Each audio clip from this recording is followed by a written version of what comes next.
Turbo and 2K show. What's up, 2K crew? Yes, we are back again. And yes, 2K's is live in the building. How was Christmas last week, my friend? It was good.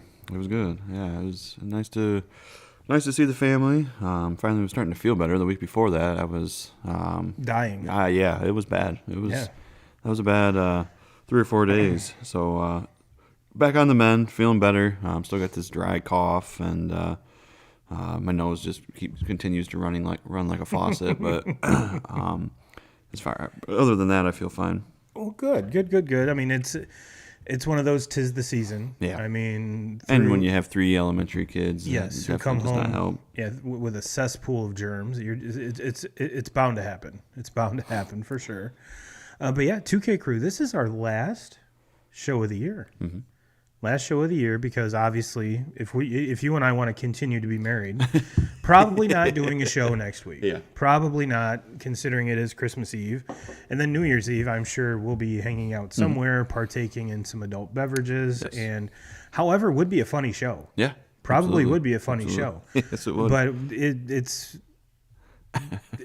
We honestly want to be with our friends, family type shit. So Yeah. let's take 2023 out with the bang, 2Ks. And my ears are, I'm all kinds of tangled up over here. I am all kinds of tangled up, but that's all right. 2K crew, we are going to break down what the hell's going on with all the quarterbacks this year. It has been a crazy year. I mean, I think it was last week I heard that, and this was at the end of last week. And today's been was a different day where we saw some more quarterbacks playing. But we've had 54, I believe, different starting quarterbacks in the NFL. That is correct. That is correct. And that is going into today. Going This into season, today, yeah. 54 different starting quarterbacks have played, just below the record, excluding strike seasons, set last year, 2Ks, of 68. Yeah. And there have been 16 starters go down with injury here in 2023. So we'll kind of go over them, kind of see what kind of difference that where we think the team that they play for would be. And I mean, honestly, this really isn't anything that most of them, I mean, it's nothing really you can prevent. No. I mean, they're injuries. It happens. But yeah, we're going to break down that, and then we're going to dive into the college football playoff now that our resident Michigan fan is in the house. We're going to go over spreads, over-unders, give you our takes on all of that. And we've got a really, really awesome top 5 for you guys today with the theme here. And I do have some nice little graphics here. It's snowing here in the studio, 2Ks. Did you know that? It's snowing. It's snowing. But yeah, we're going to have some fun. We're going to talk about our top 5 Christmas cookies. So, and that's something I'm going to guess we have 1 or 2 that are the same, but I have a very good feeling not all 5 are going to be the same. So for those of you watching and listening, go ahead and drop your top 5 Christmas cookies. For those of you on YouTube, which it seems like the feed into the Facebook group is once again not working, so I do want to apologize. But if it is, let me know, because I can't pull it up. So if you guys and gals are able to see it, please chime in, let me know. And if you're on YouTube, give us that thumbs up, give us a like, give us a subscribe, and ring the bell so you know every time we go live. And for those of you on Twitter, big holler at the Twitter fam. So 2Ks, let's jump into this. Let's jump into some news here real quick. There really hasn't been a whole lot of news broken. I mean, last week I kind of broke down the obviously the Shohei contract. Mm-hmm. But one thing we didn't break down, which I didn't break down, was kind of newsworthy, is kind of the language in it. Yeah. $2 million a year for 10 years, and then obviously the rest of it's backloaded. Mm-hmm. Genius move by both Shohei, his team, and the Dodgers. Because on the Dodger side, we can pay. We can just kind of put this off for 10 years. We can throw that $680 million into escrow, let it make money for us, and then pay it out at the end. And if you're Shohei, you open up a whole bunch of extra capital for the team. And then before you actually start collecting that big part of it, You get your ass out of California and go to Florida, where there isn't taxes, and then you're just. I mean, you talk about just wow. Yeah. Wow. No, the first thing that popped in my head though, after seeing how that contract was all, obviously backloaded, is I think it's time that MLB baseball comes out with a salary cap. Like this is going to get very, very, very hard to watch. Watch these teams basically just try to buy championships nowadays instead of. To me, it's things like this that are going to ruin the game. And I mean, from this point on, I have always hated the Yankees and have always rooted against everybody but them. Well, I would root for the Yankees at this point over the Dodgers. Yeah, it is. This is in. And like I said, this is. And they're not done yet. I mean, they're going to end up signing that other kid from Japan. And they traded for Tyler Glasnow. Yep. And yeah, the Yamamoto sweepstakes is still lingering out there, and he's going to draw $300 million. I mean, there's reports that I believe the Red Sox, Blue Jays, and Giants have all offered at least $300 million to this kid. And so, yeah, it's going to be interesting to see where he lands. And he honestly is, for lack of better terms, 2K is like the last real big name. Sure. Because there's a lot of like mid-tier guys here, and well, this whole offseason was Shohei Ohtani and then everybody else. Like, it just wasn't a big time offseason as far as for free agent accusations. But no, it's just I was very, very disappointed to see him end up a Dodger. That's for sure. And just with the way that things have been going these last few years and how it's just turned. We kind of got away from that buying championships with all the years of the Yankees doing it. And we kind of got away from that, and now I feel like we're going right back into that. Well, I do have a feeling that not every player is going to be able to pull this off. No. But baseball already was getting to the point where it was hard enough to watch, and we were losing fans and losing interest year in and year out, and it's shit like this that doesn't help the cause. The pitch clock saved baseball. Well, 2Ks. the pitch clock was actually, in the beginning, I admit. I mean, I sat here and said it on this show. I hate it. I hate everything about it. I do like it. After watching a season of it, I don't mind. I do like it. I didn't even really notice it all that much. I did notice, games going faster. Yeah. Not so much, waiting around, pitchers walking around the mound, batters walking around to play. Kind of took away from all that. But so I did enjoy it. But this shit here of just this isn't even done yet, and the lineup that the Dodgers had last season was already insane. Now we're gonna throw Shohei in with the two, what was it, second place and third place in the MVP voting in the National League last year, and now we're gonna throw the American League MVP in the middle of all that. Like, I don't want to watch that shit. It's like fucking watching an All-Star game every single year because we throw out just money all over the place and buy the players, buy championships. You backload a fucking contract for 10 years from now. Like, this shit, it just fucking ruins everything. And for a sport that's struggling already to keep interest and keep people into it, shit like this where one team just dominating over all the other ones as far as with players, they're not doing anything to help their cause. I think it's time to. When you think about the NFL and just the parity in the league and how it's basically any given Sunday, any time. And at the beginning of the season, like, you have your favorites, but there's always 3 or 4 teams. Look what the Texans are doing this year. Yeah. Like, there's always 3 or 4 teams that just shock the world every single year and make themselves a presence in the playoffs or go on a run and go and win a championship. That shit ain't happening in baseball. You know exactly what fucking teams are going to be there every single year, and it's the teams that do this shit. There's no salary cap in it. It's always the same teams. They don't rebuild, nothing like that. It's just a fucking reload year in and year out. It's getting really, really hard to sit up here and say that I'm all baseball fan. Baseball is my favorite because I'm kind of sliding away from that these days. Now here's the one glimmer of hope that I'm hanging on to, and you mentioned the Yankees previous. They make the big splash with Juan Soto. Now, is this we do expect them? I mean, they gave up quite a big haul. I mean, a lot of arms to San Diego. So, kind of the expectation is yes, they're going to extend him. But what if? I mean, that's not a certainty. Okay, so yes, they get, if worst case scenario, they gave up a haul to kind of be the first one to kind of court Juan Soto, if you will. And last I checked, Juan Soto doesn't pitch. The Yankees, their biggest Achilles heel is health, which Soto does tend to stay a little bit more healthy than, Judge. Definitely different than Stanton. So it seems like Stanton plays a third of the year. And if you're a Yankee fan, I guarantee you want him off the books as soon as possible. Oh, for sure. As soon as possible. And Shohei's not helping the Dodgers pitch this year. Yes, they made the trade for Glass now. Potentially he has all the right things to be a number one for any team in the league. But there's a lot of question marks with his health. He's had arm trouble. He's had, back trouble. So is it a slam dunk? No.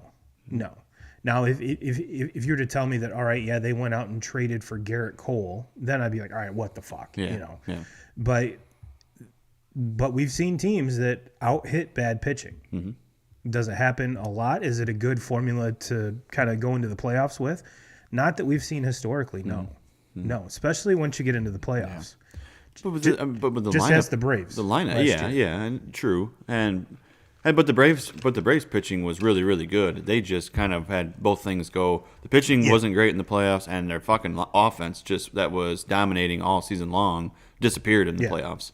But like this Dodgers team now, you're talking about three of the best players in all of baseball in that lineup, 1, 2, and 3. Like, I don't think your pitching even has to be that great. Like you guys, they're gonna score 6, 7 runs. A game easy, no problem. So, I mean, if you just pitch decent and have a decent bullpen, your offense is going to win you. Fuck, I don't even know how you attack that with walk the bases loaded and go after Will Smith. Yeah, I mean, it's probably your best option. And can you imagine just the boners at the Thornburg households right now? Oh God, I mean, this signing was over a week ago. I guarantee they have slapped the shit out of that, beat it up so hard, and it is still, I mean, more than 4 hour, Viagra hard. So kudos to you guys. Your team broke baseball. Your team broke baseball. Yeah, it's Well, now that we've kind of got that out of the way, that's the news of the week. Let's jump into these quarterbacks here, 2Ks. I pulled a list. I mean, look at me being a producer and shit. And now that we're situated like this, you can actually see what I see too. So big one, obviously Aaron Rodgers. September 11th, runs out, 4 plays, Dunsky. Might be Dunsky for the year. But he kind of kicked everything off. Horrible situation. Whether you are a Rodgers fan or a Rodgers hater, this is something that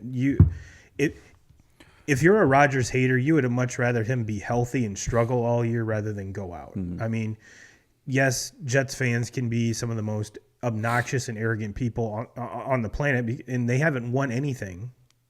And quick sidelight, okay? Jets had the last time the Jets were good was Mark Sanchez. Did you see him today? No. His hair is absolutely ridiculous. I mean, he's got like shoulder length hair now, and it's all curly like a Cocker Spaniel. Get the fuck out of here. Get a haircut.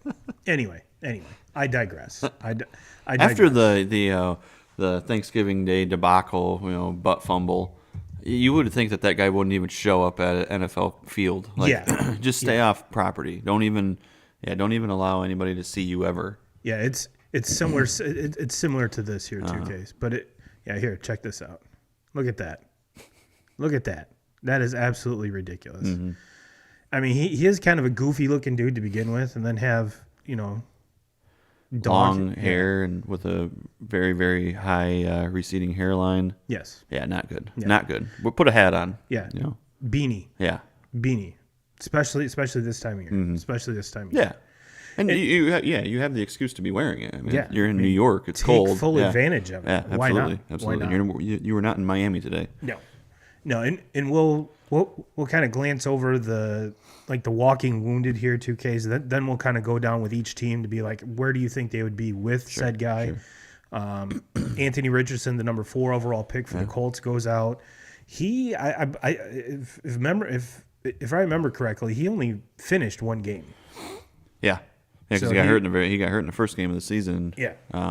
Concussion, shoulder. Yep. And but he had that team rolling. Yeah, and the thing is, like, as good of a season as they have put together, like, and I've said it for a long time now. Gardner Minshew is love him. I mean, I'm hard pressed to come out here with an argument on a better backup quarterback in the NFL, and I have a really hard time saying, when you look across the league, look at every single team, and say their number 1 starting quarterback is healthy, everybody healthy in the league, no injuries. I would say that Gardner Minshew is better than some of the true number 1s in the game that these teams have. Like, guys is just he does not get enough credit for what he's done this season, and to come into the season where he was supposed to be the backup, they just drafted basically a rookie phenom. I mean, the athlete that this Richardson kid is in the upside. Like, we knew it was going to take some time. Lamar Jackson on steroids. Yeah, just an unbelievable athlete that eventually he's going to get it and go. Hopefully, in his as his career goes on, he can stay on the field and stay healthy because he's very, very fun to watch. He's huge. Yes, and fast.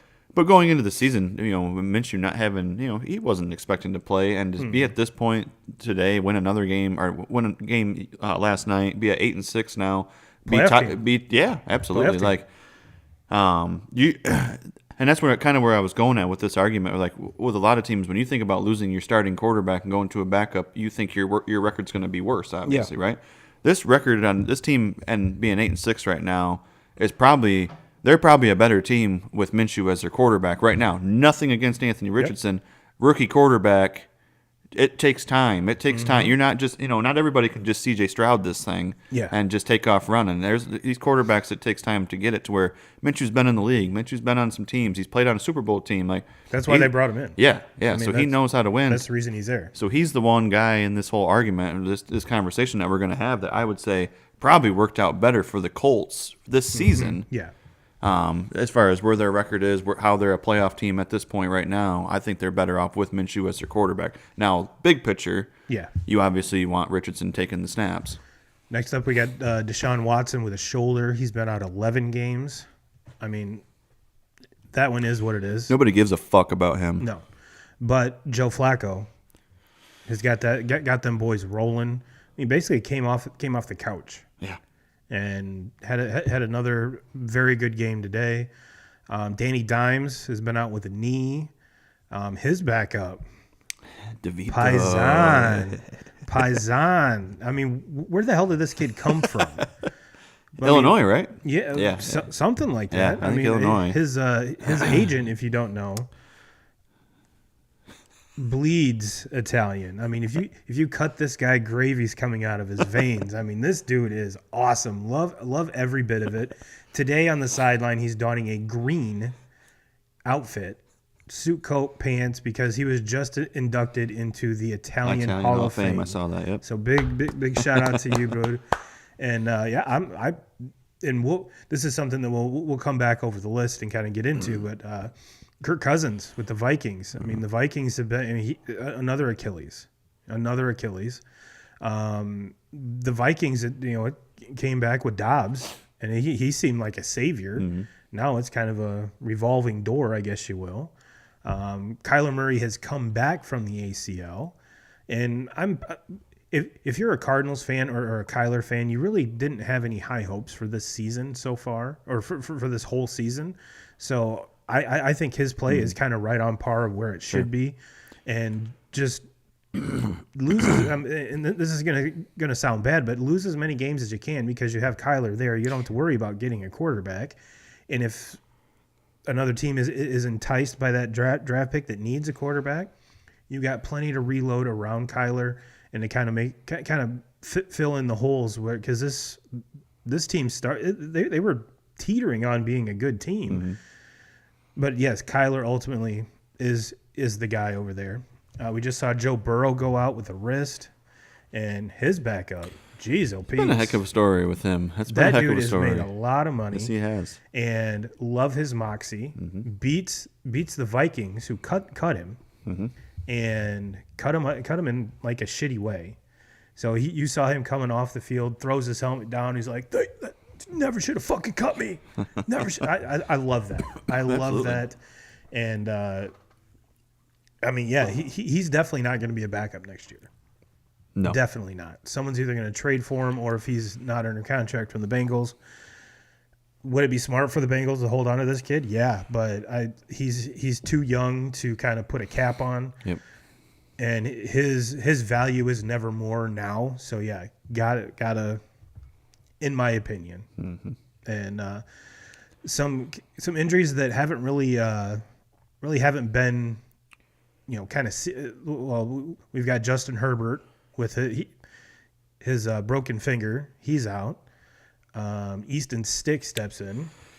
Yeah, that game was something else, huh? Yeah,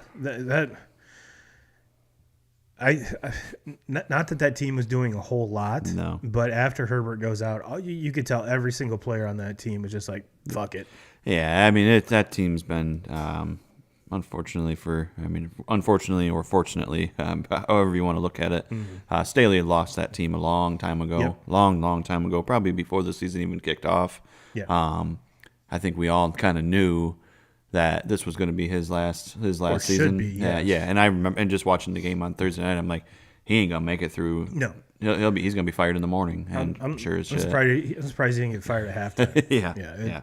That game was bad. That was awful. That was bad. Probably one of the worst performances I think I've ever seen from an NFL team. Just terrible. And their offense was terrible. Their defense was terrible. Their special teams were terrible. I mean, across Coach the board. was terrible, obviously. Yes, so. everything was everything dog shit. And the thing is, like, they have some pretty damn good talent there. Like, Yes. Herbert's been hurt this year with the finger injuries, obviously, but he's played majority of the season. Keenan Allen was out Thursday night, but he's played majority of the season. They have a lot of big-time names on defense, Bosa and Khalil Mack. Like, you got big names. Khalil Mack's leading the league in sacks. Yeah, you cannot be you can't be this bad. No. And I understand a lot of them have been close ball games that they've lost. They've lost more close ball games than anybody in the league, but you got to win some. You got to win those. You got to find ways to win those games, and instead they find ways to lose those games. Yeah, and it's not just this year, 2Ks. It's been since he's taken over as the head coach. Yeah, he kind of took the league by storm with his aggressiveness, going for it on fourth downs, and situations like that. And I think ultimately that's kind of got into his head because everyone's like, man, this is so stupid. Why are you doing this? And maybe it's the lack of confidence because that first year he did very well. Made it to I believe they made it to the playoffs. But or maybe just fell short because I'm confusing my years kind of right off the bat. But yeah, that the roster is too good for them to be a below 500 team. Sure. And in that division, you can't be a 500 team or under. It just can't happen. Nope. It can't happen. In the same game there, Jimmy G's missed a couple games, but it hasn't mattered because that coach was fired. Yeah. And Antonio It's Pierce, been a whole right? different team. Yeah. Since Antonio Pierce has it. taken over that. Like, I don't know. Obviously, when you fire a head coach and you hire one of these guys, like Antonio Pierce he's just the guy to fill in. Like, he's the perfect guy to hire because you don't want to hire somebody that is going to kind of demand respect when it comes to hiring a head coach in the offseason. Like, you don't want to have this guy take over that's been on this staff that has not worked out, and then he wins 4 or 5 of the last 6-7 games of the season, and then everybody's saying, well, why don't we hire this guy as the head coach? Well, I think when you make these decisions where you're firing a coach and you want to go hire a new coach, like, you have to blow it all up. Yeah. You're not keeping piece here, piece there. You might keep maybe like a fucking strength and conditioning guy, but you're not going to keep you're not keeping coaches, actual true. you got to blow that shit up and start fresh. So I think that's why a lot of times these guys like Antonio Pierce, former players that obviously have the respect of the locker room, because if you're a former player, these players are going to listen to you, and I think so. But you're perfect because no matter what he does this season, we're not going to be talking about him being the next head coach of the Raiders. It's going to be a very easy decision. Like, sorry, thank you for what you did, and maybe we'll have a spot for you in the end, but we're not going to be considering your name for the head coaching spot. So but again, he's got the respect of the players, and it showed because it's been a whole different team. And hey, we're gonna give some credit to Aiden O'Connell too, because AOC. He's a hell of a lot fucking better than Jimmy G. And I've been talking about that fucking ass jockey for the last 3 seasons now. Your favorite quarterback in the world, Dude, I've said it for 3 years now. That ass jockey is the worst in the league, and he sucks. Yeah. He sucks. He's pretty shitty. Yeah, he fucking sucks. But we've also had Ryan Tannehill miss some time, and we've seen Will Levis kind of come in, and I think that Tannehill's time in Tennessee is done. I think it's Will Levis' team going forward. Kenny Pickett for the Steelers with an ankle. He was ruled out this week. It's one of those weird ankle things where it was a high ankle sprain, but now there's a surgery you can get to help kind of speed that along. So we'll see what happens there. Bryce Young's missed a game. Geno Smith's missed a game, and Matthew Stafford's missed a game, and then C.J. Stroud missed his first game today, and we saw a. So yeah, that's all the quarterbacks that have missed time this year. 2Ks. Now let's kind of rewind. I honestly don't think the Jets' record would be a whole lot better with Aaron Rodgers. Would a lot of the games be more respectable? Yeah. Yes. Would they be closer? Yes. Would they have a better record than what they do now? Yes. But that offensive line is terrible. Offensive line is terrible. They don't have. I mean, outside of it's the reason he got hurt to begin with. Outside of Garrett Wilson, who do they have? They don't have. You got fucking receivers that played with Aaron Rodgers years ago. Like, sorry, Randall Cobb, you were great, phenomenal, but you don't have it anymore. Yeah. Lazard, you never had it. Like. Garrett Wilson, fucking special, very, very good. Haven't even seen the best of him because you fast forward to the next season because Rodgers ain't coming back. Like there ain't nothing to fucking play for. Not after that game this week. There's nothing to play for. So you look ahead, look to next year. Garrett Wilson gets a true quarterback and gets Aaron Rodgers out there. That dude's gonna go off. A Breece Hall, a year Breece Hall gonna go off from that injury. And you're not going to just be able to stack everybody in the box and just dare Zach Wilson to throw. You can't do that against Aaron Rodgers. No. So when that happens, you're going to start to see a lot better numbers out of Breece Hall too. And the defense is what's keeping them even close in these games. So defense is really good. I do think that if Aaron Rodgers has played every game this season, I think that we're talking about a potential playoff team here. I don't know if they have what it takes to beat Miami for that division. Yeah. Even with Rodgers. Because the Jets are 5-9 right now. Yeah. But I definitely think they're a playoff team. I think Rodgers is the difference in that team because their defense is so good that I think you add Rodgers to that. They're probably right now at this point in the season. I think they're 7-8 wins, and that's definitely good enough to be in the playoffs. Because the Bills right now are 8-6. Miami's 10-4.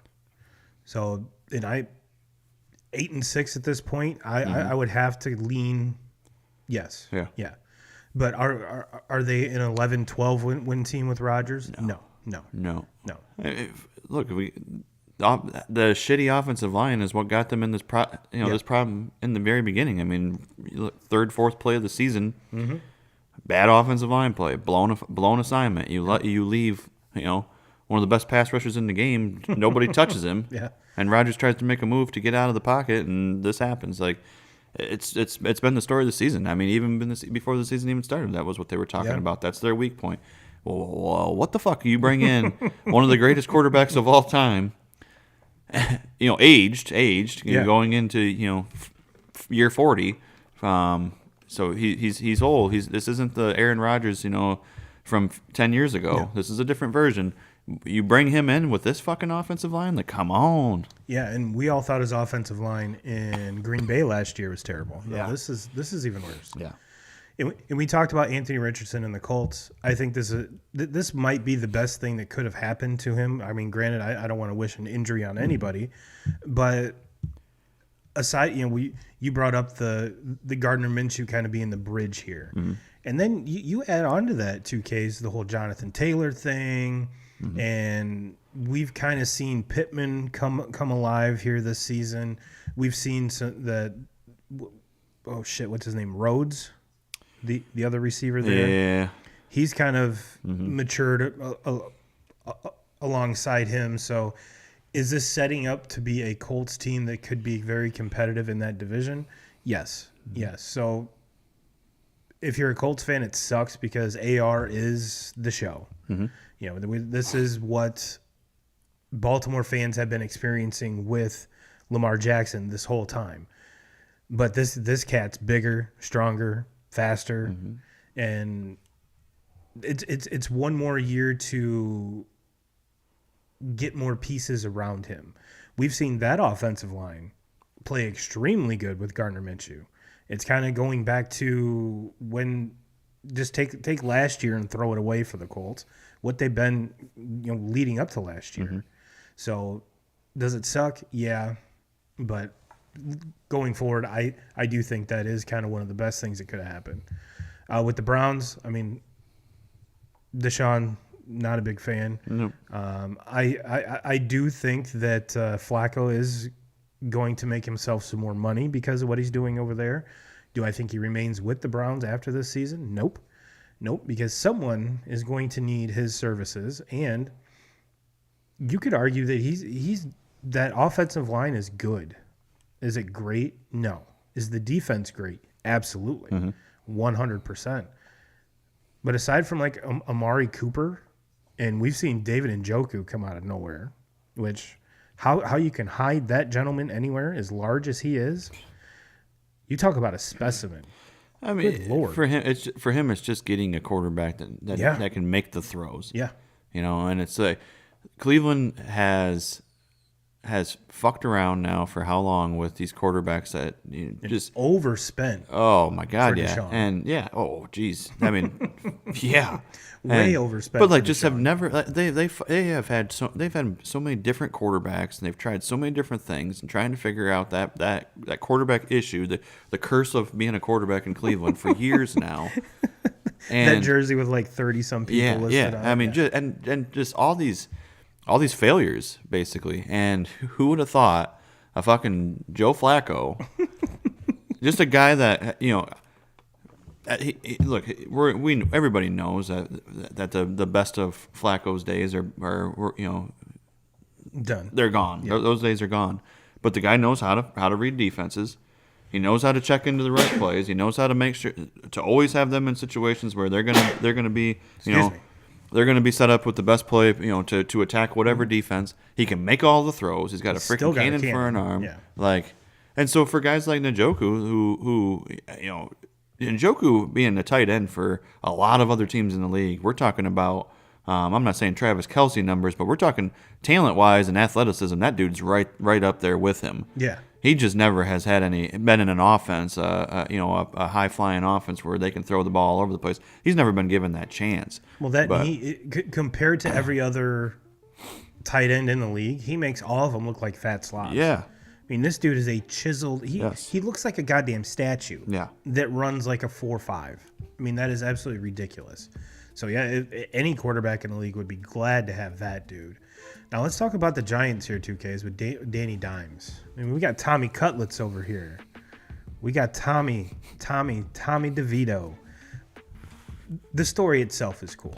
It is. It's Has he played well? Sure. I mean, he's shown glimpses of being better than Daniel Jones. But with I would say that he is better. Yeah. 100%. Even with the very limited play, time that we've seen, couldn't agree more. Could not agree more. And if you're the Giants, you got Jones under contract. He just signed a contract coming into this season. Mm-hmm. So you're kind of handcuffed with that. And Tommy Cutlets here is he can't be under that big of a contract. He can't be be there for the next 3 years or whatever. No. So if you're DeVito, I mean, this is the best scenario. You get the ball out, have nothing to lose. You still live with your mom and dad. Your mom still does your laundry, and you got the greatest looking and dressed agent of all time. This is basically an audition, and I honestly think he's acing the audition so far. You got Saquon Barkley, a horrible offensive line. Oh, this team is trash. Terrible. They're trash. But they don't. If the Giants are smart, which I have to believe that all these organizations have very smart individuals, working within them. Yeah. The Giants don't want to win any more games. No. They don't want to win any more games because Danny Dimes is not a quarterback that's going to lead you to shit, and this DeVito guy, I'm sorry to say it, but he's not going to lead you to shit either. No. Can he be a serviceable backup quarterback? Mm-hmm. Sure. Sure. He's beat the Washington Redskins. Yep. Fucking ass. He's beat Green Bay. Fucking ass.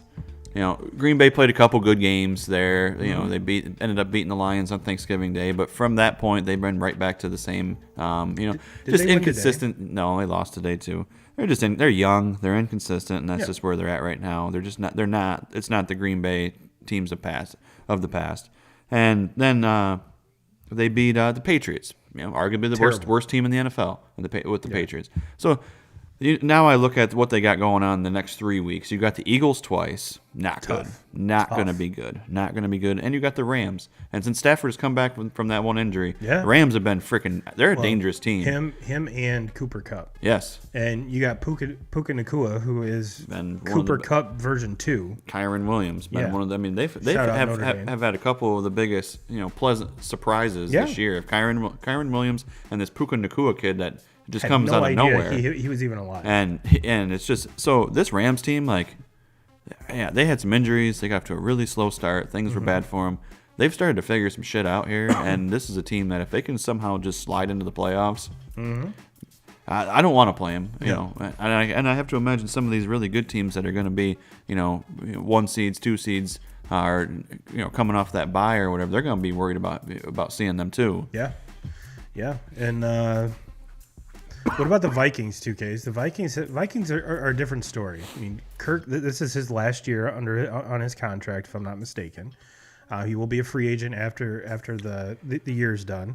So, like I said, they've tried a couple options here, and they're sitting. I believe they're 7-7, so they're 500, second place in the AFC North, and this is a team that has weapons. They have a very good defense.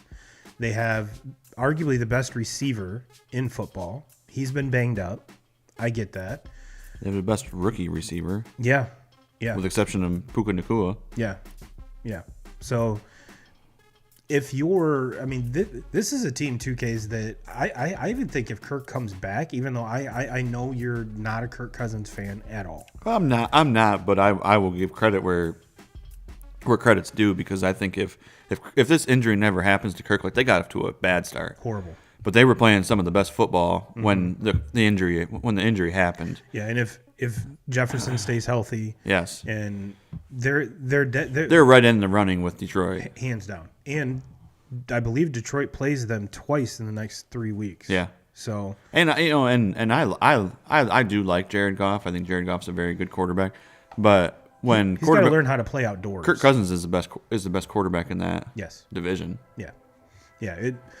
Until Goff can play away from Detroit, Cousins can play anywhere.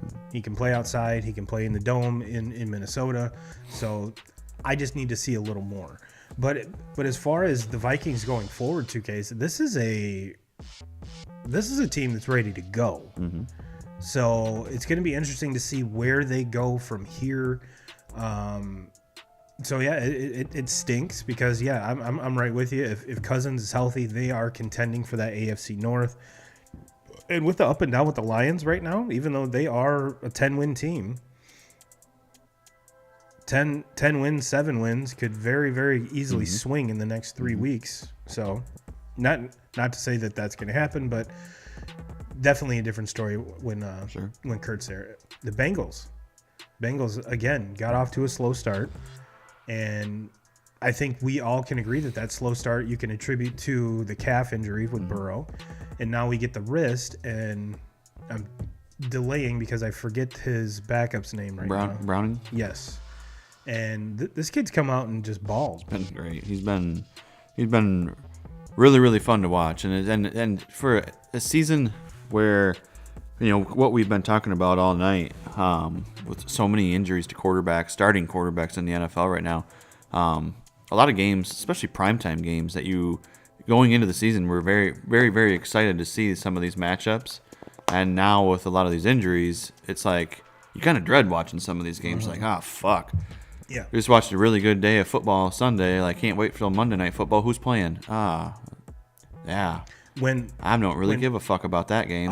Honestly, the NFL could flex them. Yeah. I mean, granted, it's like 2 or 3 weeks ahead of time, but still. And they did it. They did it for tomorrow night's game, and now they're talking like Jalen Hurts is going to be out, and they're already talking about Geno Smith possibly being out. So we might be watching a Monday night game because Hurts has got he's sick. Yeah. So he's flying to Seattle separate, because they don't want him around the team because he's so sick, which is smart. Yeah. But we'll see. And then Geno Smith with the injury that happened last week, they're already expecting. So we could be watching a Marcus Mariota and Drew Lock Monday Night Football tomorrow night. Stellar television. Stellar television. It's been so hard to watch, and it all is because starting quarterbacks and all these injuries. I mean, this whole topic, and so kind of getting back to where I was going at with it, with this Browning kid for you think Joe Burrow goes down. I mean, one of the most polarizing players in the NFL, like one of the best quarterbacks, most fun quarterback to watch, like throwing it to arguably the best wide receiver in the game, and Jamar Chase, like definitely the best wide receiver core. Yeah, I mean that team is so much fun to watch, so much fun to watch, and so then when you see Burrow go down a couple weeks ago, you're like, jeez. Another one. Here goes another team that's exciting to watch, that gets some primetime games, that even when they're not primetime, like I'm going to tune in and try to find that Cincinnati game, or I'm going to tune into the Red Zone channel and watch that. Well, no more. I mean, they're not even fun to watch anymore. Like, here goes Jamar Chase. Like, the guy's just wasted away right now because he doesn't have anybody to throw. Well, this Browning kid has changed it, because a lot of these teams go into these backup quarterbacks that nobody's ever heard of. They fucking suck, and it's shitty TV. Well, kudos to Browning, because he's made it very, very fun to keep to watch Cincinnati, and I think it's been good to watch, and I'm rooting for him. I hope I want to see him. I want to see them slide in and get one of these spots. And one of the things, when the slow start happened was, okay, if we do set Burrow down, it's not going to help. It's just going to put us back, further and further back. He can't injure it further. So why? If they would have started the year with this kid and then had a couple more wins under their belt, it'd be a whole different scenario here. But yeah, this is this team's definitely better when Joe Burrow's in the lineup and healthy. Oh, for sure. Down. I mean, yeah, you're talking about probably at least a top 5 quarterback in the NFL when everything's good, when he's healthy. And unfortunately for him, it's been it's one of those seasons you just throw it out, you forget about it, like there's nothing you can do. And again, get the kid some offensive line. Yes. For fuck's sake. Yeah. Or maybe a practice facility that's fucking inside. They have one. It's just it's a blow up one. Yeah. It's a blow up one. Yeah. That they have to walk to. Yeah. We're an NFL franchise. Yeah. We're an NFL franchise. Yeah. And the goddamn colleges around have better. Yeah. Wow, pathetic. And yeah, so yes, this kid is again in audition. And I think he is making himself a shit ton of money every single week. Again, just spitballing here. You put him on that Vikings roster, I think good things can happen. Is he proven? No. That he can do this over the long run, but he's not going to garner a $40 or $50 million contract at this point. No. So is it worth kind of taking a flyer on him? Sure. But if you're the Bengals, I would try to do everything to keep him there, even though Joe Burrow has been pretty healthy leading up to this. But I think it's one of those you really just can't just cap him. Sure. You know what I mean? So yeah, he himself is making himself a shit ton of money, and kudos to him. The Bears thing, I think, is a whole. We could probably do a whole show on how the Bears have fucked this whole season up. Same, and the Titans kind of the same way. Will Levis has come in, who's been kind of a little spark plug there for a second, kind of come back down to earth. Well, and it was this whole situation of with Tannehill being hurt and going to Levis has been perfect for them. Get him some reps. Yep.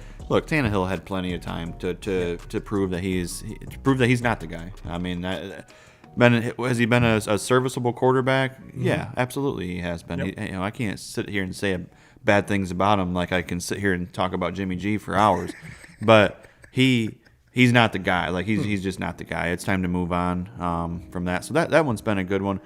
The Bears one is interesting to me just because it's like there's so many questions with them, right? This offseason, like what are you gonna do? Are you gonna keep Eberflus? I think you have to get rid of him. I understand that they've turned it around, but they're you still have to go back to where the season started and like how do you start the season off this fucking bad? How do you look this shitty?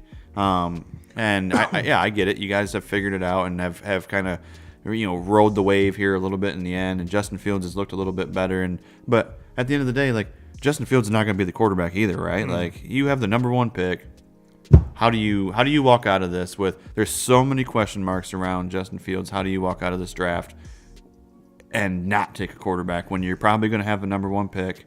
You're probably going to have another pick in the top 5 or 6 being your own. Yeah. You can trade that. You can do whatever you want with it. Trade either one. Yeah. Or trade Justin Fields. I mean, to me, you have to trade Justin Fields, and you have to take Caleb Williams. You have to. Like, when are you ever going to get this opportunity again? And being the Bears, probably highly likely in the next 5 years we're going to have the number one pick yet again. I'm just that optimistic. But if a real organization has these picks 2 years in a row. Mm-hmm. This won't happen again for another decade. No.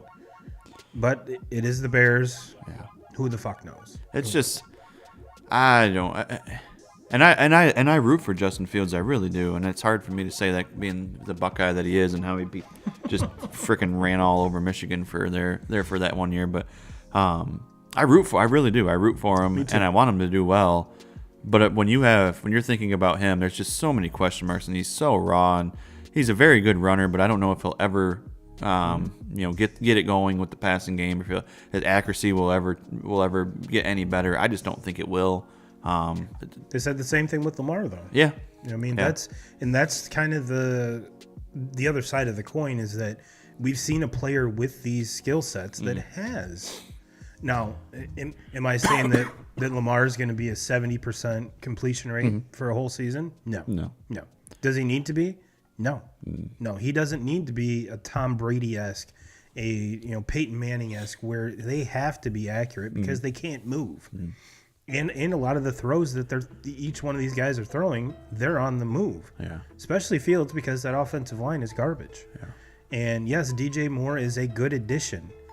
When they're able to get him the ball, he looks like a number one. But they need someone else. Yeah. I mean, I'm going to go out on a limb and say Cole Kmet is this second leading receiver, if not the leading receiver of this team. Yeah.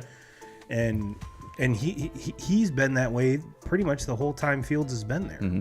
So the one positive for the Bears is that they did go out and trade for Sweat. They did extend him, and since then, that defense has been really good. Very good squad. You can't say really anything bad about the defense. They figured it out there. Yeah. Well, especially since they traded away all the good guys, became terrible. Mm-hmm. And now they're like, all right, well, maybe if we would have paid those guys, we wouldn't be so terrible now. Yeah. So they get different guys, and they've been, so far, knock on wood. But yeah, like I said, that probably could be a whole show in and of itself with the Bears and Justin Fields. Yeah, one day I can argue of why all the reasons why you have to take Caleb Williams at number one, and then I can come right back with arguments and saying, well, yeah, but what if you just get better players to go around Justin Fields, and you have you're gonna have 2 top 5 picks probably. And say Marvin Harrison Jr. leaves and is there. Like, that's who I want. Do you take Marvin Harrison Jr. at number 1 and team him up with his old college buddy? Yeah. Or do you? Because that's worked in the past. Yes. 2Ks. Yeah. Absolutely.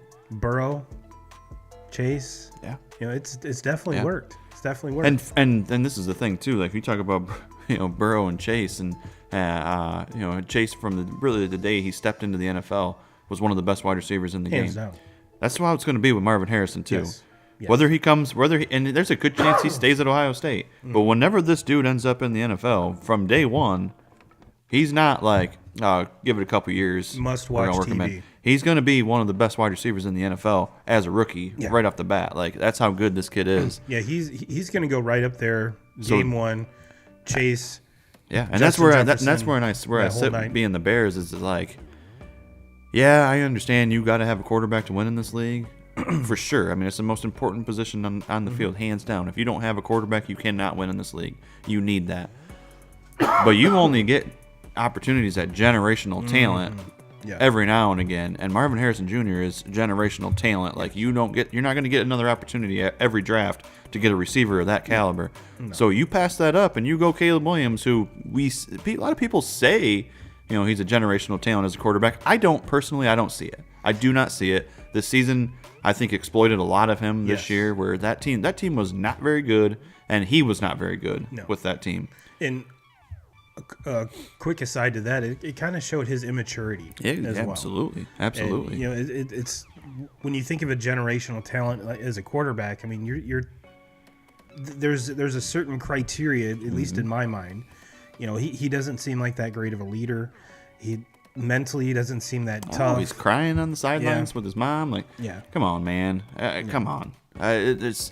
You got to grow the fuck up, especially if you're going to be the number 1 pick. You're going to be from day one. If you're number 1 pick to the Chicago Bears as their quarterback of the future, and like, chances are they're probably firing that head coach. You're going to have a you're going to be expected to win now. It's not going to be like, give it some time. We need time. Yeah. No, fuck that. Everybody's going to, and it's Chicago. Mm-hmm. Whether the fans, have any leg at all to fucking stand on, they're going to expect you to win now. They're not going to be patient. They've tried this patience shit for a while now. They're ready to get back to winning football. So, especially for a city and a fan base that has been yearning for good quarterback play. Yeah. The last really good quarterback play we had, Smokin' Jay Cutler. Yeah. Which Cutler got a lot of hate. I really liked Cutler. Yeah, so did I. But that's neither here nor there. But yes, Bryce Young, Panthers, terrible. Yeah, it's not been pretty. The team that picked right after them, the Texans and C.J. Stroud, have made leaps and bounds. I mean, C.J. was legitimately in the MVP conversation. For sure. And still probably is. Still probably is, by the way. Is he going to win it? No. We're going to see what happens here in these next couple of weeks, but as of right now, it's got to be Purdy. The only person that it could, other than him, is McCaffrey.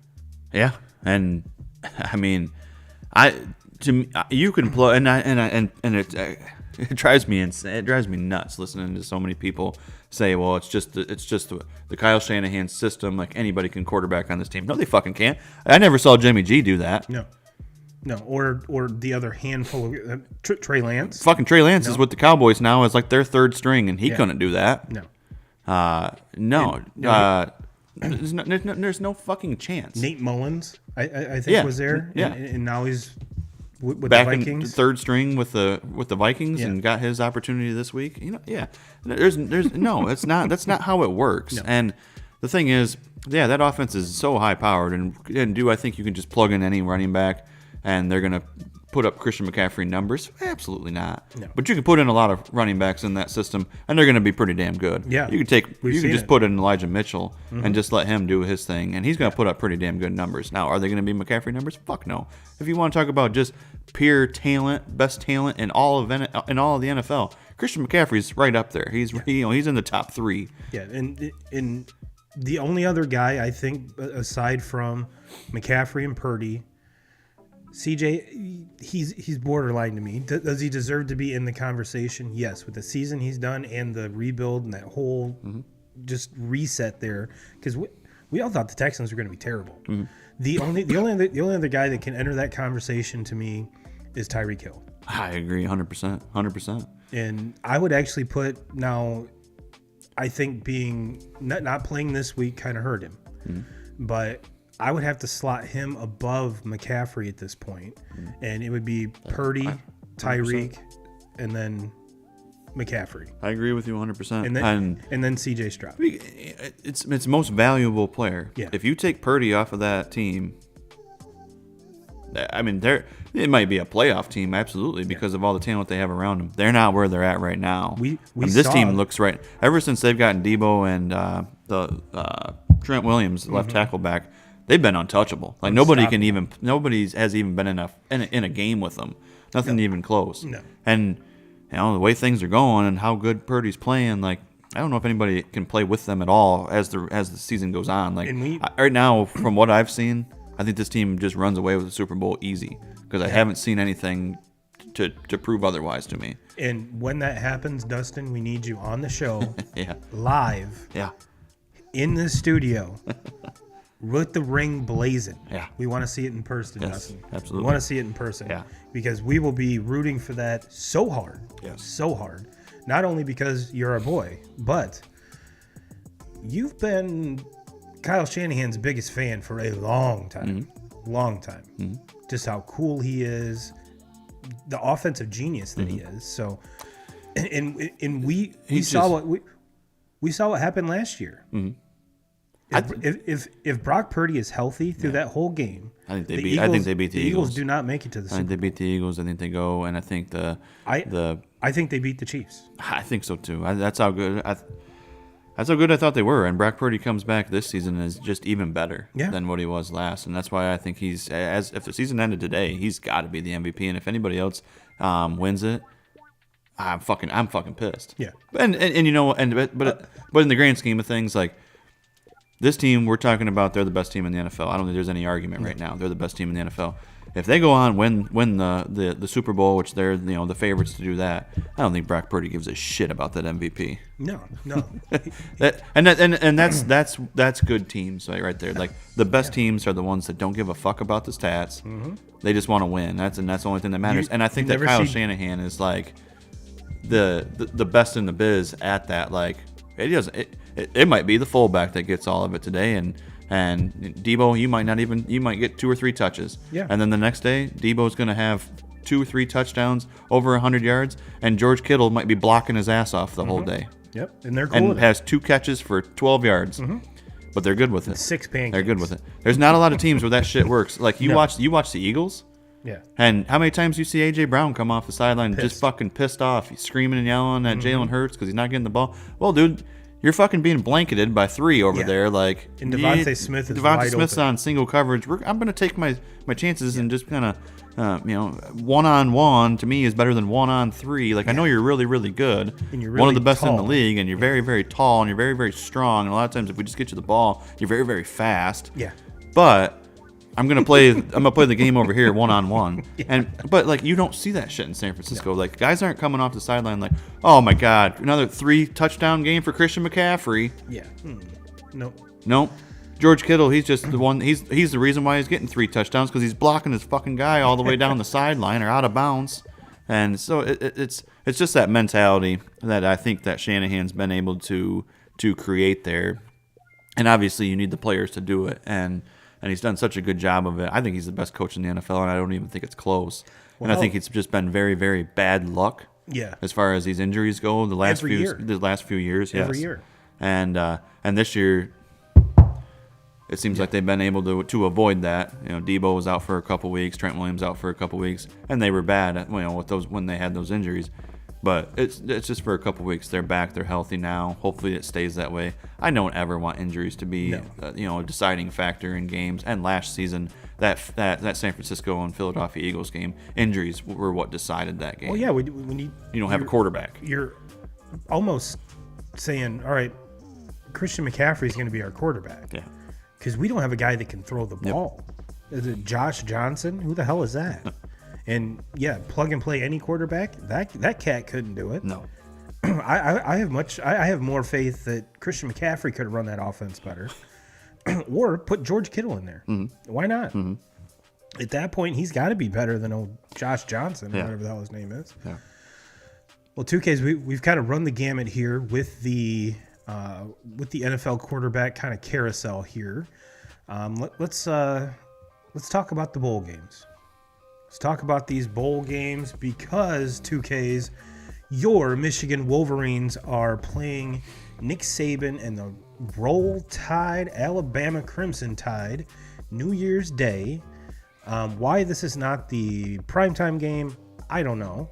Well, I think it's a benefit. I think it's kind of a benefit to Michigan, and with them being the 1 seed is you don't want the primetime game because it's basically a home game for Alabama. Yeah. To where at least now you take the 5 o'clock game, you take the Rose Bowl, which is the Rose Bowl and the Big Ten have always been kind of the Big Ten used to be always the Pac connection there.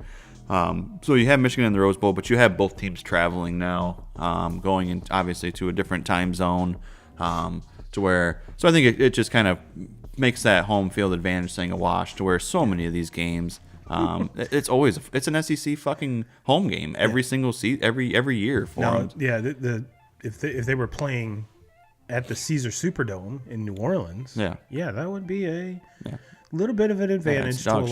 It's bullshit. It's fucking bullshit, and it's time that we start changing some fucking things up. Mm-hmm. And I'm hoping with going to a 12-team playoff, you get those teams that sit down there in the SEC and play in those fucking domes all the time.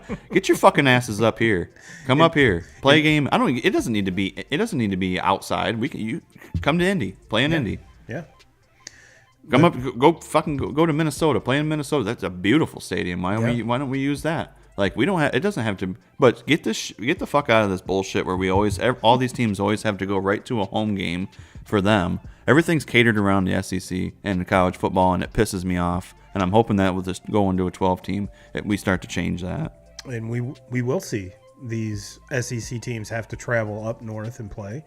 But yeah, the Rose Bowl you already mentioned, Pasadena, California, 5 p.m. Monday, January 1st. You can find that on ESPN. Which I found out today that there's a lot of kind of traditionalists that are kind of upset that this is not on ABC or wherever the Rose Bowl has traditionally been. But ABC and ESPN are owned by the same company. Does it really matter? Mm-hmm. No. Last I saw, Michigan was 1.5 point favorite. Yep. Right now, looking on ESPN right now, they're 1. Oh, it's swung to 1. All right.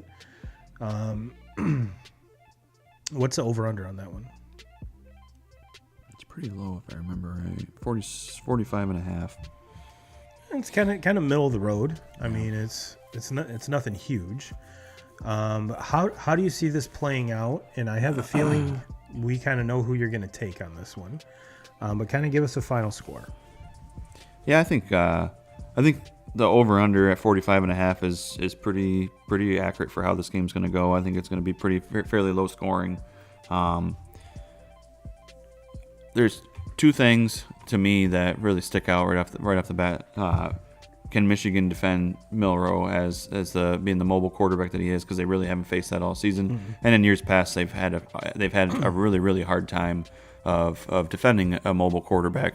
Now, defensively, they've made a lot of adjustments since the Zinter, or not defense coordinator. Yeah, it is Minter. Since the Minter hire, they've made a lot of adjustments. They don't run so much man-to-man. They run a lot of different zone looks, and that definitely helps with a mobile quarterback. Mm-hmm. So many times when it was in the Don Brown era, you just matched up man-to-man, and everybody turned their back on the quarterback. So obviously, I just think of all the games against Ohio State where Don Brown has all of his guys matched up man-to-man. Everybody turns their head to the quarterback, and the guy from Ohio State just runs for an easy 15-20 every single play. Things have changed a little bit there. But, again, when you haven't seen a quarterback like that all season long and you don't really have, somebody that can mock that up in practice, I would imagine that Alec Orgy for Michigan has been playing Jalen Milroe and Orgy will in the be end playing zone. the Jalen Milroe role in practices leading up to that game and kind of showing that off. So I think they'll be prepared there for that. If there's anything with Michigan and the coaching staff the last couple of years is they've been pretty fucking prepared for about everyone every game. And but to me the biggest key, and if Michigan's going to win this game, and it was what lost the game last year, was the poor play by J.J. McCarthy. Lost the TCU game, and J.J. McCarthy's going to have to play one of his best games in his college career if they're going to beat Alabama. And it's the perfect time to do that. Yep. I mean, this is the biggest game he's ever played in. It's the biggest stage he's ever been on. So it's one of those kind of, I'm not going to say it's a put up or shut up game, but it kind of is. It kind of is. And again, talking about an audition. Be great film going in if he declares for the draft this year or even next year.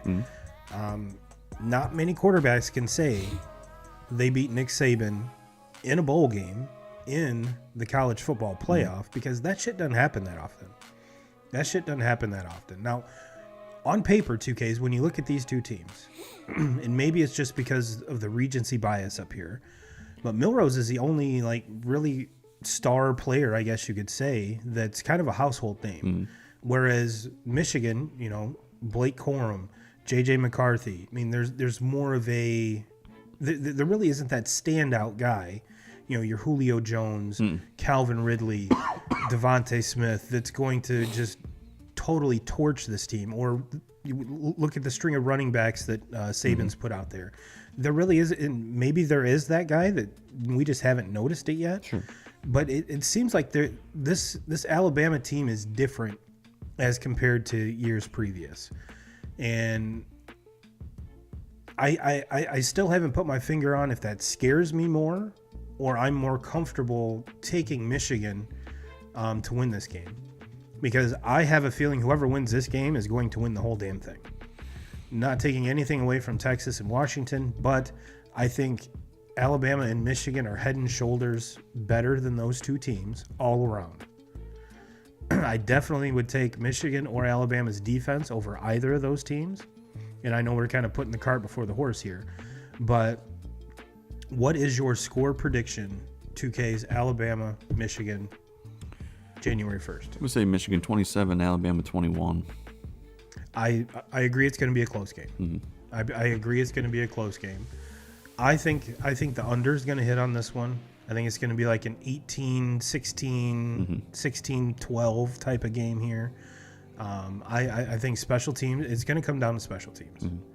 And whether that's a big return to set up an offense, a big punt to pin either offense back, or just a winning field goal. And because both defenses are stout. They can both stop the run. They can both defend the pass. Are either of these quarterbacks pop off the page awesome? No, but they run that each individual offense perfectly. Milrose, yes, had some very, very low times at the beginning of the season, but he's definitely corrected that. Was it a little premature to say give me the Heisman? Yes, absolutely. But you got to respect the moxie a little bit. And the thing that scares me the most is the Saban factor. Is the Saban factor. With a spread of 1, I don't know why you wouldn't just take the money line on this. I think that's, I think at that point you might as well just call it a push. But I'm going Bama on this one. And again, very close, 16-14. That's the vibe I'm getting. Definitely, with this game in particular, a total opposite of what we saw both games last year. Sure. I mean, hell, both semifinal games last year were basically shootouts. I don't think we're going to get that in this one. Yeah. Now, fast forward to 8:45, Texas, Washington. That, I think, has a little... It sets up more for... Turns into a little bit of a shootout. Yeah. What's the over-under on that one? And last I saw, I want to say Texas was 4.5, or am I just making that up? You would think I'd have all this handy, but I don't. Let's click on this, see what happens. All right. Betting odds: Texas 4.5, over under 63.5. So yeah, a totally different vibe on this game. Well, and I think the Michigan game is going to be low scoring, right? Because probably clock's going to be running a lot, because I think both teams are going to try to establish a run. They're both going to try. Yes. It's going to be very similar to kind of how that Michigan Ohio State game played out. Like teams are going to we're going to try to establish a run. Whoever can be the leading rushing team in the end is going to win that game. To me, it's if Michigan can contain Milroe and Milroe's not able to just run all over the place on them, I don't think Milroe's going to step back and beat them with his arm. No. So it comes down to Michigan has to stop the run there if they can hold him, because in most of the games you watch of him, the kid's got 70, 80 rushing yards. I mean, you look at the Auburn game, you look at in the Georgia game where he wasn't making very many plays with his arm. I mean, I know the Auburn play, they win the game on a fucking heave, and that's the only reason why they're in this fucking game is because of that heave. Yeah. But yeah, it's so funny to me how things change so fast with sports. Like, they were one play. Just a fucking heave that Milroe throws out of his ass, and the guy catches it because Auburn's shitty and terrible and doesn't know how to defend on a 4th and 37 or something like that. Last play of the game. They played great defense. And if that for 59 minutes. If that doesn't happen, Alabama's not even going to be in a conversation, regardless of what the fuck they do against Georgia. Nobody gives a fuck. Yep. But now all of a sudden people are like, well, this has been one of the best teams in college football all season. All season, because they beat Georgia. Well, how good was Georgia this year? Because I don't think they were very fucking good. No, I don't think they were good. I think that where they're at is where they belong, especially after losing to that Alabama team. So I don't know. People are kind of just like, people are writing off this Washington and Texas game, and I think these two teams are pretty damn good. And I think Washington has just. I mean, what else does Washington have to do? Like, they answered the bell so many times this season. Well, Josh Losa is certainly hammering the over on the Longhorns and Huskies. I would. I would too. I absolutely. But like, for me, like, I don't think anybody gives Washington any respect on this. No, just because they're Washington. And it's and like, they're freaking good. And when so many people there's a lot of people that had Oregon as the number 1, number 2 team in the nation. Washington beat them twice. So I think with Washington, if we get a good version of Penix, this game is going to be extremely close, very high scoring, because that kid can spin it. Probably one of the more effortless throwing quarterbacks I've ever seen in my life, whether right-handed or left-handed. And then this Texas team is very, very potent offense again. Yeah. As far as the defense is concerned, I think you have to lean a little bit more towards Washington. Yeah. Is there even a defense you can lean on in this one? No. Like, I don't think either one of these defenses are worth a shit. And then you have two of the best quarterbacks in college football, and you can make a very, very, very good case for each one of these teams as far as their offensive weapons. Yeah. Because both of these teams have really, really good receivers. Yes. And the receiver for Washington, aside from Marvin Harrison Jr., is probably the best receiver, or one of the 3 guys in the conversation is who the next guy is. Now, my question is, 2Ks, if viewers can grow the mullet by January 1st, you got to take Texas in the points and hammer that over. If the mullet does not make it in time, then I mean I'm joking, but not really, because I think I'm leaning Washington on this one. Give me the points, and again, regardless of who wins or loses, I think Josh is right. You have to hammer the over on this one. I agree with that one. Because I mean, 63. Let's say, because it's 63.5, 64. That's saying that both teams are going to score at least 32 points. I think that honestly could hit by halftime. Yeah. Honestly could hit by halftime. Yeah, I'm going to go the other way on this, and I just sat here and said, like, everybody keeps on writing Washington off and writing them off, and I'm going to continue to do that. I think this Texas team is I think they're the real deal. I think Quinn Ewers is one of the best in college football, and he's loaded with a lot of depth at wide receiver. They got a lot of different guys. It doesn't seem like it's always the same guy. They got kind of in a very good running game. And just a lot of balance. So I think Texas is going to win this game. I expect over to hit. I think it's going to be a close game. But I think Texas wins this one, and I think we're going to be looking at a Texas-Michigan national championship. And the one thing that separates this Washington team, aside from the record, obviously, but from Washington teams in the past or any Pac-12 teams in the past, was just how damn good the Pac-12 was this year. Mm-hmm.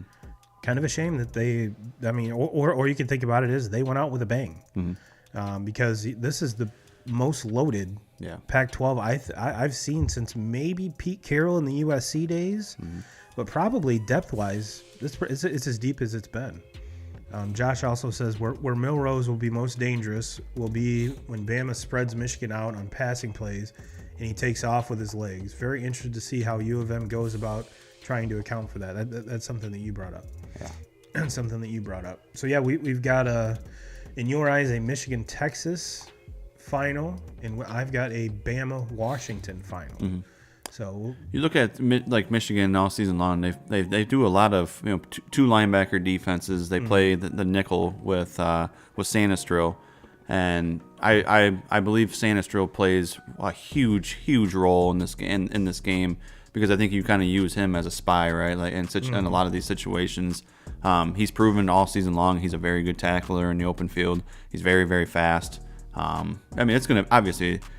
When you're playing against a quarterback like this, it's going to be an entire team. Everybody's got to be rallying to the ball on everything. But I think that a guy like the Sanistril to me is somebody that I think probably plays a huge. And I'll be kind of interested to see how they do that between Sanistril and then Barrett is their other linebacker that they could possibly use in that. But I kind of lean towards Sanistril just because he's faster and I think he matches up on that better.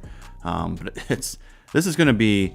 This is going to be one hell of a game, in my opinion, just because of everyone involved. You have Nick Saban, you have the best of the best college football coach of all time, and then you have Jim Harbaugh and everything that this has happened this season. I think Harbaugh has kind of built this staff around him that is really good, and they don't. The one thing that they've proven in the last couple of years is they don't normally get outcoached. No. I can't really look at a game here in the last couple seasons and be like, man, they got outcoached. Last year they lost that TCU game because of they didn't execute. Bad plays. You turn the ball over how many times? You turn the ball over on inside your own goal line. You throw a pick six, and you still had the ball in the end of that game with an opportunity to go win. Yeah. So that's the only loss that they've had in the last couple of years, other than the Georgia loss where they were just completely outmatched and it wasn't even close. But so when you just all the big names involved and everything there, it's like I think that game is just going to be one for the ages. Yes. And hypothetically, 2Ks could be the last game for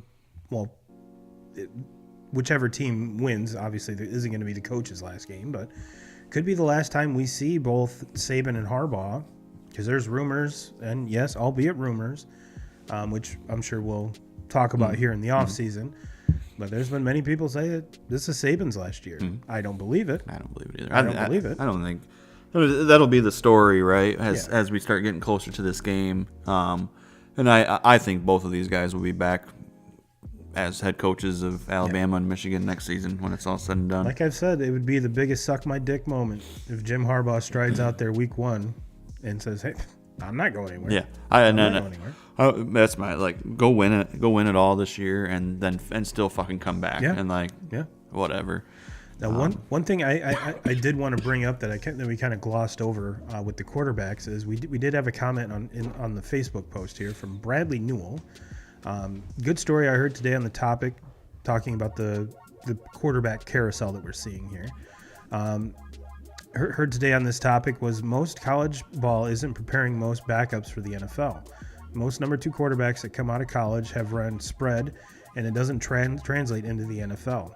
Most drafted backups need years to develop unless they are used to a pro-style offense. interesting take, but makes sense. I myself hate the spread. Run and gun. Look at Oregon. Never won a natty. Oklahoma spread. Rattler will never be a good NFL quarterback. Rant over. Forgot to mention, Bo Nix will suck in the league as well. Which, I mean, the only thing that Bo Nix has is he's played a shit ton of football. But to me, I mean, just kind of to piggyback off of that, because I 100% agree with that. This transfer portal's not doing any favors either. You're not developing anybody. You're the quarterback there. So, and if you're not the starter, then you're just going to transfer to another school. And if you're the starter, then fine. We're gonna get you in there. But if you're the backup quarterback in any of these colleges, especially these Power 5 teams, these that are competing for something, like nobody. We just saw you don't even know who their fucking name is. I mean, the Travis injury to Florida State, devastating, ruined their entire perfect season, right? Yeah. Nobody knew who the fucking backup quarterback was there until it all happened. No, not one person. If Michigan was to lose J.J. McCarthy, nobody knows who that. I don't even know who would be the next guy in line. I don't know who. You heard it here first. I mean, I know the names, but like, look, I watched a lot of games where Michigan had games in the bag this season, and then they brought in these other kids. Man, there's not anybody in college football that could take an injury to their number one quarterback and be okay. Now it's not. Nope. Maybe Texas. If you have an injury to Ewers, maybe Arch Manning is ready to step in. I don't know. Haven't even seen the fucking kid play. So everybody just wants to crown the kid because his last name. Yeah, I've seen a little bit in mop-up duty, but other than that, as far as the lead-in, the prep leading into the game, don't know. But it's coming to the end 2Ks of both mine and yours. One of our favorite sports. College football, because of conversations like this, and I think it's only going to get better with the 12-team playoff.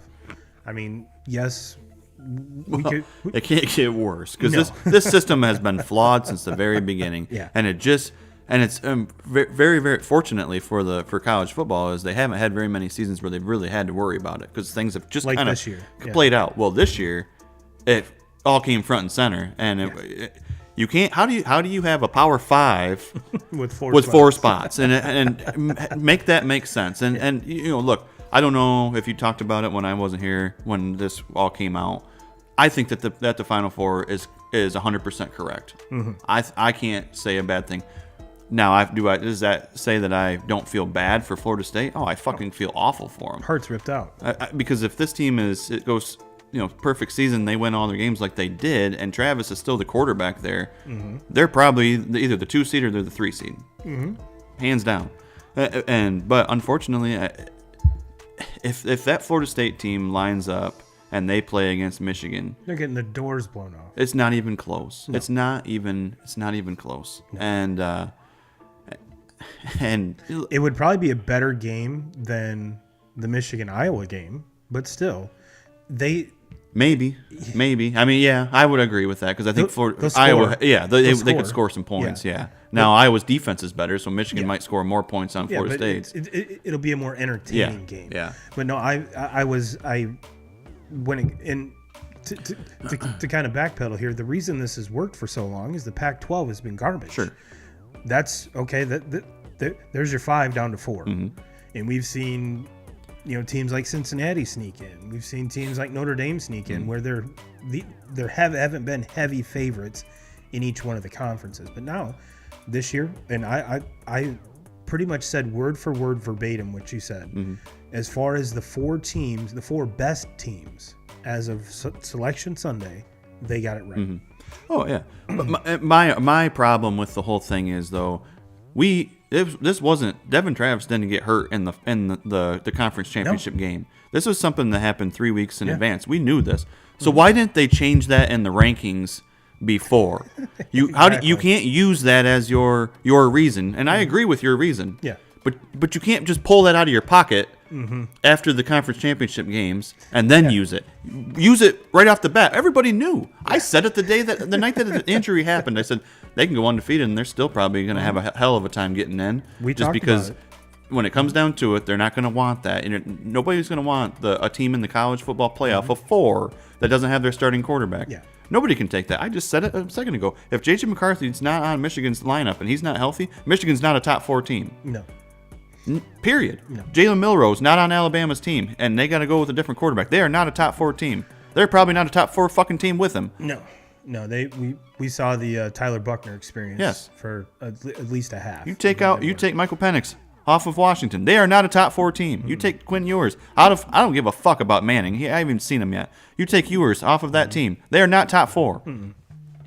That's how it works. So unfortunately, with the way it happened, Florida State does not deserve. They deserve to be there, but they got it right with them not being there. And it's if that makes any sense at all, because I have a hard time saying that and then saying that makes sense, because it doesn't make sense. But in the way that I've kind of wrapped my mind around it, 2Ks, is it's not the 4 most deserving teams; it's the 4 most talented teams, and they got it right. I just have a hard time though with. You can't just pull that out in the very end and say damn good and well they were praying that Florida State lost one of those 3 games so they wouldn't have to deal with it at all. And Florida State's like, no, we're actually going to win these, and we're going to force you to make a choice, and they did. And then with where they have Louisville ranked going into the game too, maybe you got to give some credit to that, damn, they just beat a top 8 team in the nation in their conference championship game, because that's where they had Louisville ranked at with their 3rd string quarterback. Because that's where Florida State was at. Their backup didn't even play in that game. They had their 3rd string out there. So it's just the committee has been because look, I think we all can agree that college football and everybody in charge and the committee and everybody they're all a bunch of fucking idiots, right? I mean, you got a bunch of guys, probably a bunch of nerds that never even played this fucking sport, but they sit there and they write on the sport. They're sports writers or something, so they have an opinion. Kind of the same thing with fucking baseball. Don't even get me started. But so we have all these nerds that fucking sit up there and think that they know what the fuck they're talking about, and they put all this together, but they don't think of things like that. How do you just have a team that I understand what you're saying and I agree with it, but how do you just pull that out after this injury happened 3 weeks before that, and now you use it the night before?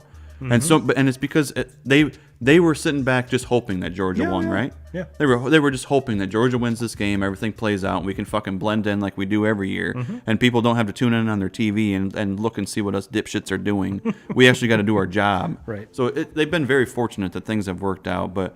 Yeah, I look forward to going to a 12 team. We can finally take these morons out of the equation. They can't fuck up anything else.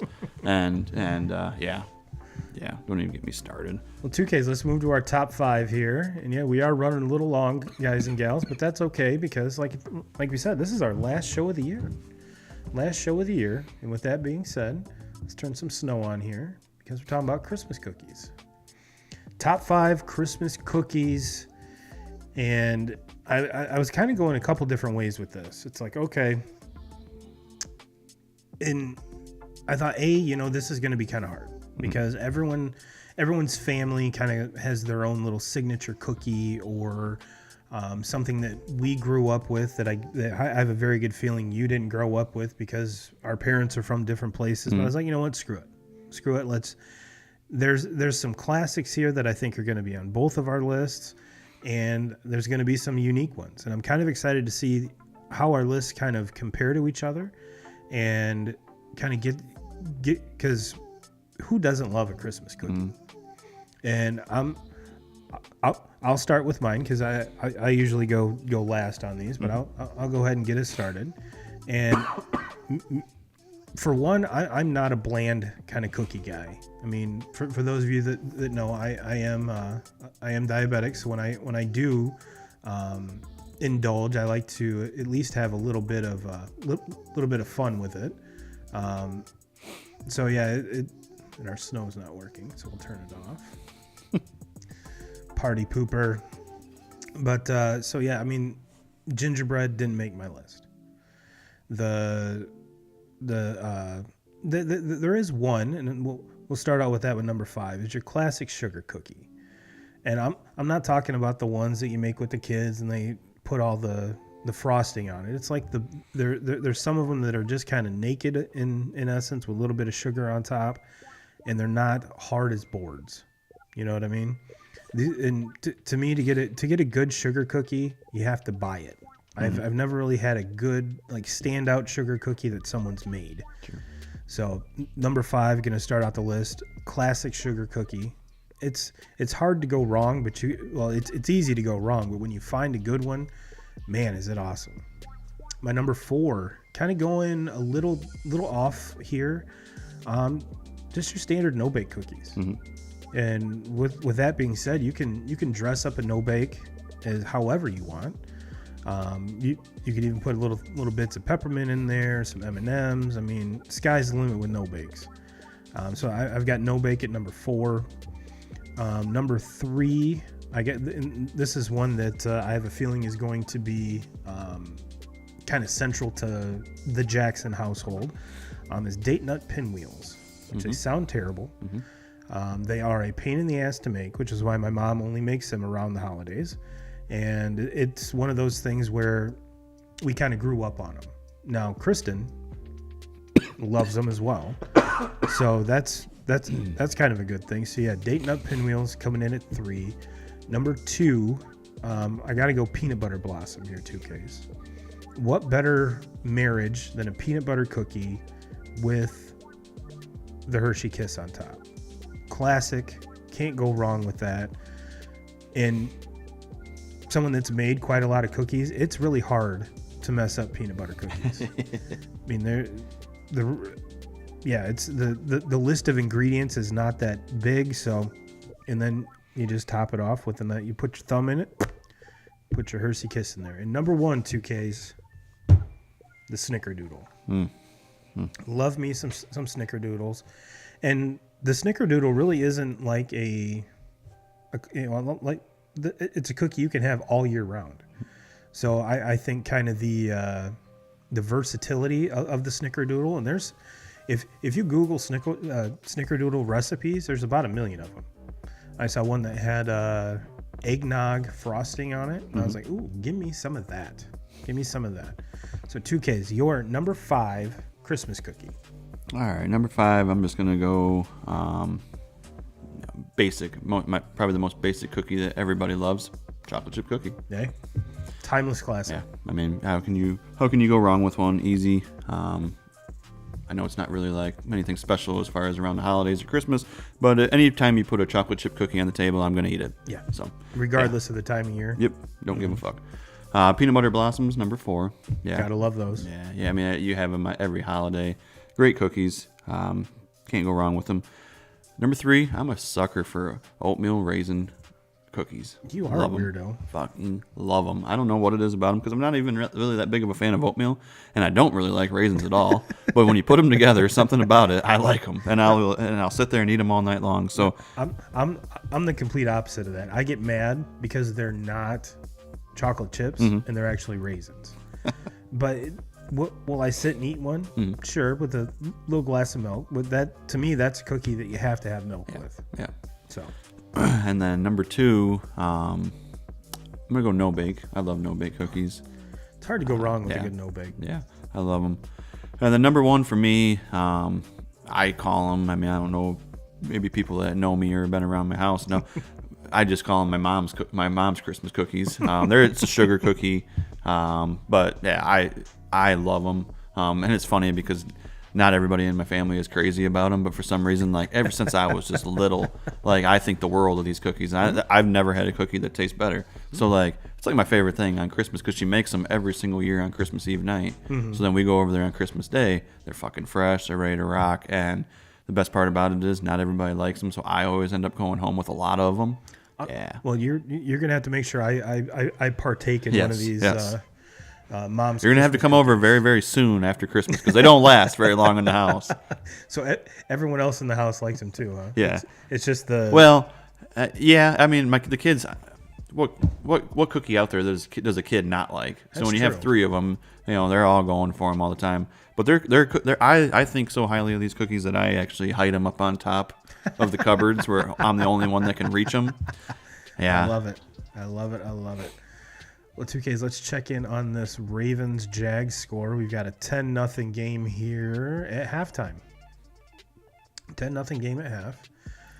One odd stat leading into this 2Ks. ETN has not had 100-yard game in like 6 or 7 games, which I find rather odd. Rather odd considering the start to the season he had and all that. But yeah, it's and then who plays Monday? I think that's the Eagles and Seahawks. Eagles, Seahawks. Eagles -3 over under 45.5. Man, that's if you're thinking that Jalen and Geno are not playing, I would go hammer that under right now.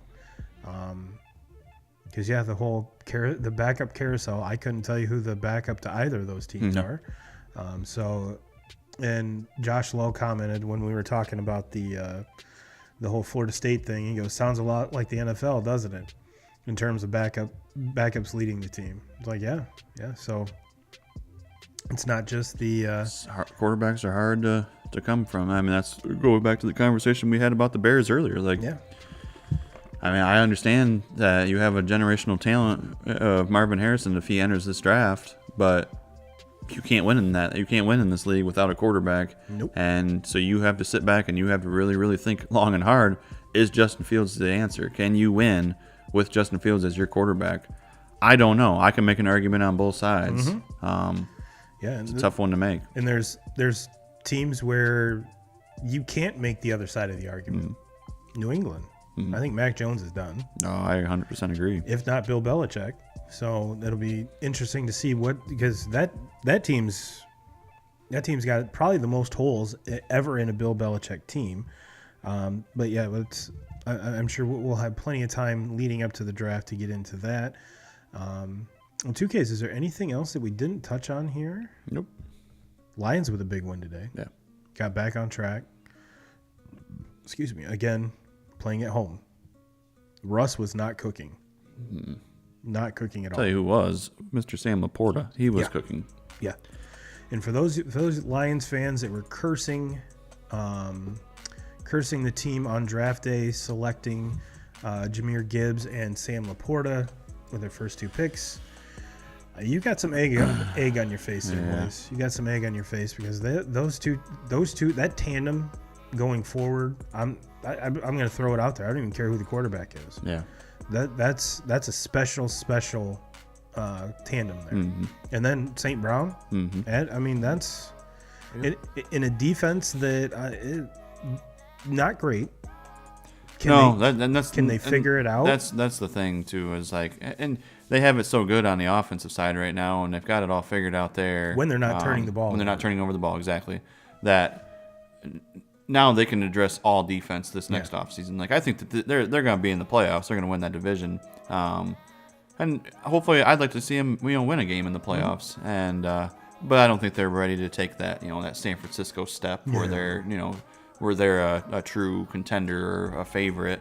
But they're a team they're young. They're going to be around for a long time. And now, they have everything pretty much set on the offensive side. They have a great offensive line, and they've built around that. And they have Jared Goff, who has proven that when he is not turning the ball over, is a very, very good quarterback and is good enough to win in the league. No question about it. They have got to improve on defense. They got to improve there. And they tried to. They tried to in the offseason, and unfortunately with injuries, two of the guys they went out and spent the most money on that defense have played they lost